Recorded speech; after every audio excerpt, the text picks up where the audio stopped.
दिनांक 14 ऑगस्ट रोजी भारतीय जनता पार्टीद्वारा नागपुरातील ऑटोमोटिव्ह चौकात भीक मागो आंदोलन करण्यात आले। महाविकास आघाडीचे सरकार रोज नव्या गोष्टी जनतेसमोर आणत आहे। त्यामुळे कोरोनासारख्या महामारीपासून सर्व जनता त्रस्त असताना वाढीव वीज बिल पाठविले आहे। 3 महिने जे लॉकडाऊनच्या काळात सर्व कामे बंद होते तरी महाराष्ट्र सरकारने हजारोचे बिल पाठवले आहे। ही साफ जनतेची लूट आहे।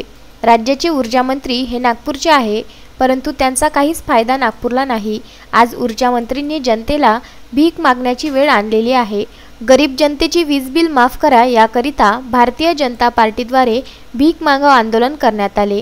यावेळी भाजपाचे पदाधिकारी व कार्यकर्ते उपस्थित होते। माजी आमदार मिलिंद माने, उत्तर नागपूर महामंत्री गणेश कांतोडे, माजी महामंत्री शिवनाथ पांडे, मंत्री बसुराज उमाटे, उत्तर नागपूर उपाध्यक्ष कन्हैयालाल वर्मा, प्रवीण बावनकुळे, योगेश आमगे, वार्ड अध्यक्ष पांडुरंग निखाडजी, पंकज यादव, प्रशांत रविनायक, युवा मोर्चा अध्यक्ष पवन किरपाने, वार्ड महामंत्री सुशील पराते, पवन ठाकूर, बाबू पंडा, महिला वार्ड महामंत्री पिंकी फिरोज उपस्थित होते।